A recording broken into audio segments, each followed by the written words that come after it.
এই স্লোগান বিস্ফোরিত হবে এবং একমাত্র আল্লাহ ছাড়া, রাষ্ট্রীয় বিধান ছাড়া শিক্ষার্থীদের নৈতিক দাবি থেকে কোন প্রকারের অপরাজিত শক্তি আর পেছনে ফেরাতে পারবে না।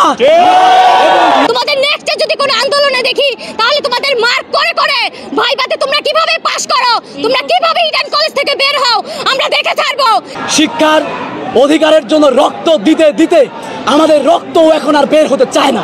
গতকাল আমরা দেখেছি একজন শিক্ষিকা, তিনি শিক্ষার্থীদেরকে বলছে যে ইউজিসি এখানে উচ্চ মাধ্যমিক রাখবে না এমন নিয়ম করছে, এটা সম্পূর্ণ মিথ্যা এবং ভিত্তিহীন ছিল। কাজেই উচ্চ মাধ্যমিকের শিক্ষার্থীদের সাথেও বিশ্ববিদ্যালয় মঞ্জুরি কমিশনের অ্যাপয়েন্টমেন্ট অধ্যক্ষ মহোদয় রেখেছে, যাতে করে কোনো প্রকার মিথ্যা বানোয়াট কথা না আসতে পারে। গতকালকে তারা ইউজিসিতে গিয়ে আন্দোলন করলো, কেন করলো সেই আন্দোলন? শেষ মুহূর্তে এসে যেখানে অধ্যাদেশ হয়ে যাচ্ছে, এখন তারা কেন এত ধরনের সমস্যা নিয়ে তারা কথা বলছে? এতদিন তো আমাদের এই 8টি বছর যে 7 কলেজ যে এত দুর্বিষহ অবস্থায় ছিল, তখন তো 7 কলেজের শিক্ষকরা রাস্তায় নেমে আসেনি। তারা ক্যাম্পাসগুলোতে শিক্ষার্থীদের বলছে তোমাদেরকে বিশ্ববিদ্যালয়ের অধিভুক্ত করছে, তোমাদের ন্যাশনালি নিয়ে যাবে, হবে না যে শেষমেশ শিক্ষার্থীদেরকে বলছে যে তোমাদের পরীক্ষায় পাশ করিয়ে দিব। তোমাদের নেক্সট যদি কোনো আন্দোলনে দেখি তাহলে তোমাদের মার্ক করে করে ভাইবাতে তোমরা কিভাবে পাশ করো, তোমরা কিভাবে ইডেন কলেজ থেকে বের হও আমরা দেখে ছাড়বো।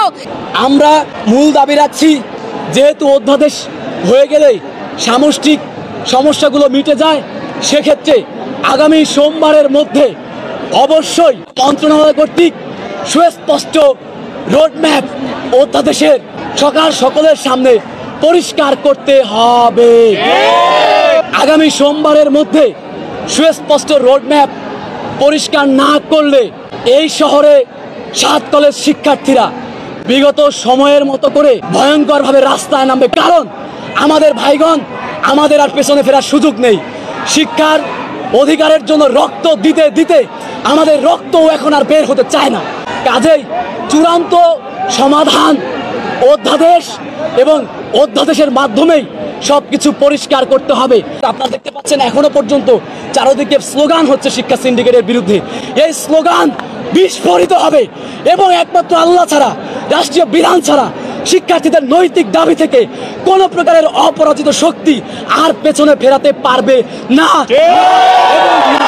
কারণ শিক্ষা অর্জন করতে এসে আমরা আর কোনো রক্ত দিতে প্রস্তুত নই।